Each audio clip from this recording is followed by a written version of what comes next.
Good morning बच्चों। आज हम हैं जो ग्राउंड टिश्यू सिस्टम के बारे में अध्ययन करेंगे। और ग्राउंड टिश्यू सिस्टम होता है एपिडर्मिस के नीचे वाले भाग जो होता है उसको ग्राउंड टिश्यू सिस्टम कहते हैं। सामान्यतया हम इसके बारे में जो अध्ययन कर रहे हैं वह है स्टेम के संदर्भ के अंदर हम ज़्यादातर अध्ययन करेंगे। और जो तना होता है जो एक बीजपत्री द्विबीजपत्री दोनों ही तनों के अंदर है जो ये पाया जाता है। यह जो भाग होता है जिसी के अंदर वलकोट, अंतस्तवचा, परिरम, मज्जा, रश्मियाँ और यानी कि मज्जा कहने का तात्पर्य है cortex, endodermis, pericycle, medullary rays and pith को निर्मित करते हैं और उनको भ्रूण उत्तक क्षेत्र में सम्मिलित किया जाता है। अनेक संवहनी पौधे जो होते हैं इनके अंदर अधिक प्रकार के हैं आधार पर, यानी कि हाइपोडर्मिस है जो मिलती है सामान्यतः वलकुट के रूप के अंदर विभेदित रहती है। इसमें यह देखने की बात होती है कि जो हम एपिडर्मिस के नीचे जो भाग होते हैं वो विभिन्न प्रकार के भागों के अंदर जो डिवाइडेड होते हैं और उन डिवाइडेड होने के कारण है जो हम उनको अलग अलग भागों के अंदर है जो या अलग अलग नामों से निर्देशित करते हैं या बताते हैं। इनकी कोशिकाओं की संरचनाएं होती हैं वह भी डिफरेंट टाइप की होती हैं, उत्तक होते हैं वह भी डिफरेंट होते हैं। और इसी के साथ साथ यह भी है कि इनमें जो पाई जाने वाली कोशिकाओं की संरचनाएं हैं उनमें भी काफ़ी अंतर देखने को मिलता है। जैसे कि हम बात करना चाहते हैं कि इसी में ग्राउंड टिश्यू सिस्टम के अंदर जो विभिन्न प्रकार की सम्मिलित उत्तकों की स्थिति है जो निम्न प्रकार से है, जो हम दो भागों के अंदर इनको बांटते हैं, एक्स्ट्रा स्ट्रीलर और इंट्रा स्ट्रीलर। एक्स्ट्रा स्ट्रीलर का मतलब होता है कि जो वेस्कुलर बंडल्स से बाहर या स्टेलर सिस्टम से बाहर की तरफ और एपिडर्मिस के मध्य के अंदर जो उपस्थित होते हैं उनको एक्स्ट्रा स्ट्रीलर के अंतर्गत हम रखते हैं। जब हम बात करते हैं एक्स्ट्रा स्ट्रीलर के अंदर तो पहला आता है कॉर्टेक्स। कॉर्टेक्स है जो एपिडर्मिस से और पेरिसाइकिल तक है जो यानी कि रहता है, एंडोडर्मिस तक का भाग होता है वहाँ तक का भाग है जो इसमें सम्मिलित किया जाता है। इसी के साथ साथ हम ये भी देख रहे हैं कि कॉर्टेक्स होता है जो विभिन्न भागों के अंदर है जो बटा हुआ होता है। सबसे पहला भाग होता है वह होता है हाइपोडर्मिस। हाइपोडर्मिस के संदर्भ में हम बात करना चाहते हैं तो वहाँ पर हम देखते हैं कि अलग अलग पौधों के अंदर हाइपोडर्मिस की स्थिति है जो अलग अलग पाई जाती है। उन्हीं में यह देखने को मिलता है कि हाइपोडर्मिस है जो पेरेन्काइमेटस भी हो सकती है, कोलनकाइमेटस हो सकती है, कोलनकाइमा की हो सकती है और मोनोकोट्स के अंदर स्क्लेरेन्काइमा की होती है। तो ये विभिन्न प्रकार की जो टिश्यू की बनी हुई होती हैं ये प्लांट की नेचर, हैबिटेट और हैबिट्स के आधार पर भी निर्भर करती है कि किस प्रकार के पौधे होते हैं उन्हीं के अंदर है जो ये पाई जाती हैं। अतः हम पर्टिकुलर जो पौधे होते हैं या उसका जो भाग होता है उसके बारे में भी एग्जामिनेशंस के अंदर क्वेश्चंस एग्जामिनर है जो पूछता है तो इन चीज़ों का भी ध्यान में रखना जरूरी होता है कि कौन से पौधे में हाइपोडर्मिस है जो किसकी बनी हुई होती है। इसमें हम ये देखते हैं कि जो हाइपोडर्मिस होती हैं वह है जो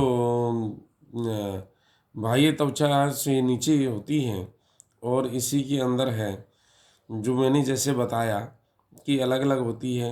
जैसे कुकुरबिटेसी के अंदर है जो कोलनकाइमा की बनी हुई होती है, लेकिन वह रिजेज की नीचे है जो कोलनकाइमा की होती है। लेकिन जब फरोज यानी कि जो गर्त होते हैं उनके बीच के अंदर जो होती हैं वहाँ पर है जो ये क्लोरेनकाइमा की बनी हुई होती हैं, ना कि कोलनकाइमा की होती हैं।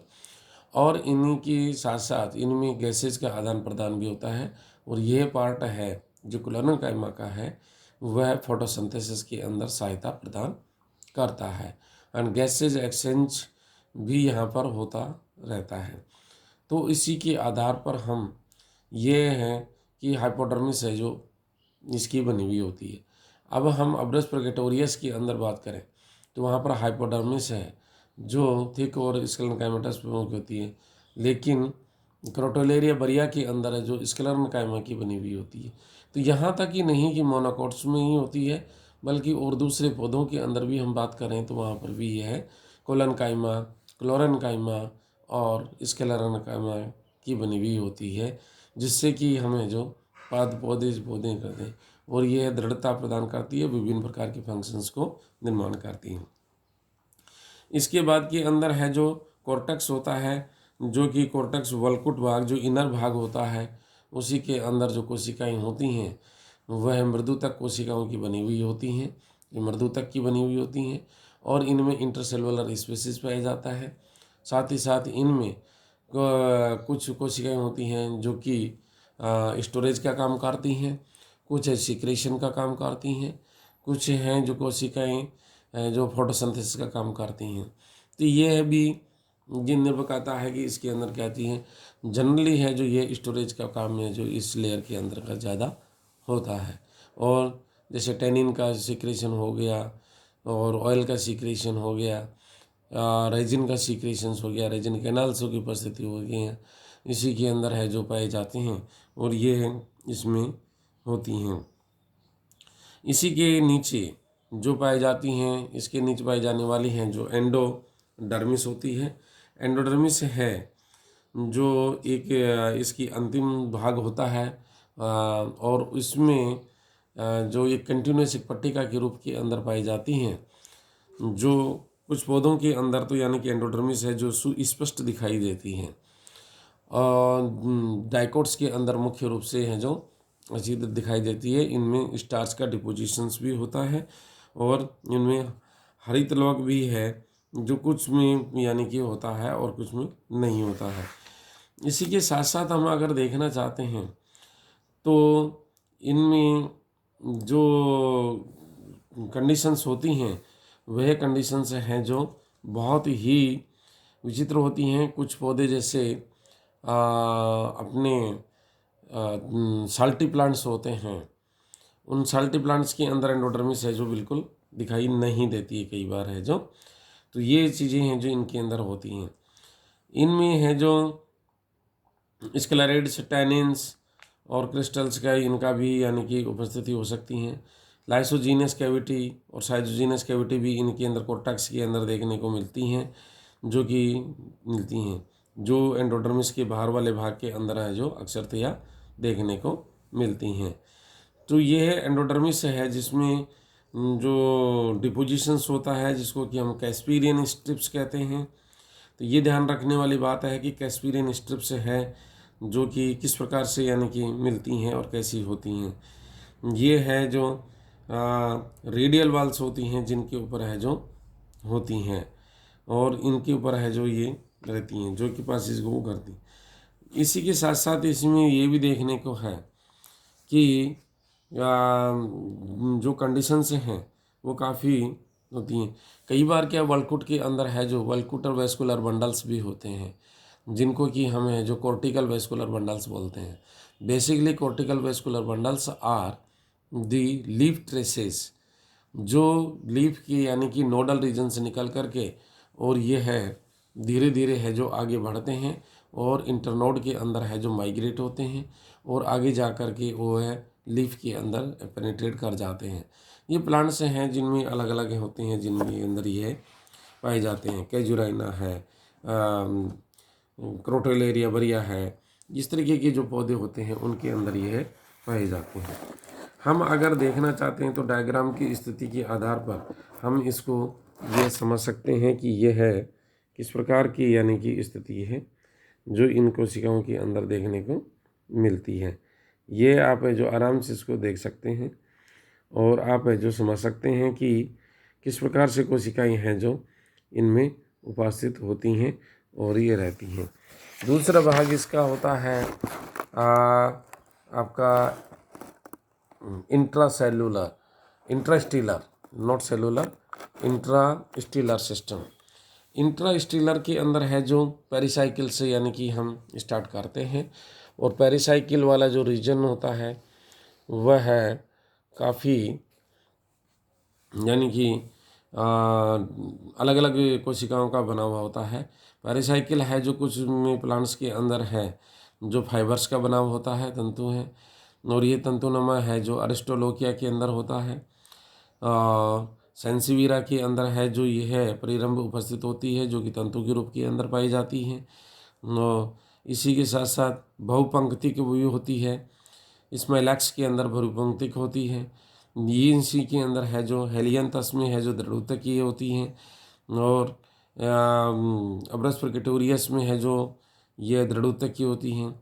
कुछ कोशिकाएं ऐसी होती हैं जो एल्ब्यूमिनस कोशिकाएं भी पाई जाती हैं ट्रांसफ्यूजन टैकिड्स के रूप में, यानी कि होती है हार श्रृंगार यानी कि निक्टेंथेस के अंदर है जो ये कोशिकाएं स्टोन सेल्स की बनी हुई होती हैं। तो लेटरली ये इनके अंदर है जो ये काफ़ी है जो यानी कि रहती हैं, और पेरिसाइकिल है जो अलग अलग हैं जो उस हिसाब से बनी हुई होती हैं। तो हम ये देखते हैं कि पेरिसाइकिल्स हैं जो काफ़ी दृढ़ होती हैं, और उन्हीं के अंदर है जो अलग अलग प्रकार की होती हैं, और इनका फंक्शंस होता है जो कि स्टेलर सिस्टम और तने को है जो स्ट्रेंथ प्रदान करने का होता है। इसके साथ में दूसरे हम बैठते हैं मज्जा रश्मि यानी medullary rays. Medullary rays basically parenchymatous होती हैं जो कि एक बीजपत्री और जिम्नोस्पर्म्स और द्विबीजपत्री के अंदर है जो यानी कि पाई जाती हैं। द्विबीजपत्री में मेडल रश्मि हैं जो वेस्कुलर बंडल्स की जो रिंग होती है उसके बीच के अंदर होती हैं। इंटरसेलुलर स्पेसीज भी इनके अंदर कई बार पाया जाता है, और ये है जो मुख्य रूप से इनकी हैं जो कई बार कोशिकाएं परिवर्तित होकर के और सेकेंडरी या उसके अंदर यानी कि परिवर्तित इनिशियल्स कैम्बियम में करती हैं, जिसको कि वेस्कुलर कैम्बियम के साथ में जोड़ती हैं, और जो सेकेंडरी कैम्बियम जो बनता है उसी का है जो यानी कि एक रिंग बना लेती हैं। इसी के बाद में है हम पित्त की बात करते हैं। पित्त है जो कई प्लांट्स के अंदर बहुत ही बड़ा होता है, कईयों में बहुत छोटा होता है। ये निर्भर करता है कि प्लांट्स हैं जो किस प्रकार के होते हैं, उन्हीं के आधार पर है जो ये है मिलता है। स्लेजिनिला है, साइलोटम है, इनमें नहीं पाया जाता है पित्त है जो, और वहाँ पर क्योंकि जो स्टीलर सिस्टम है जो सेंटर के अंदर यानी कि मोनोस्टीलिक या बाइस्टीलिक कंडीशन स्लेजिनिला के अंदर पाया जाता है। तो ये भी निर्भर करता है कि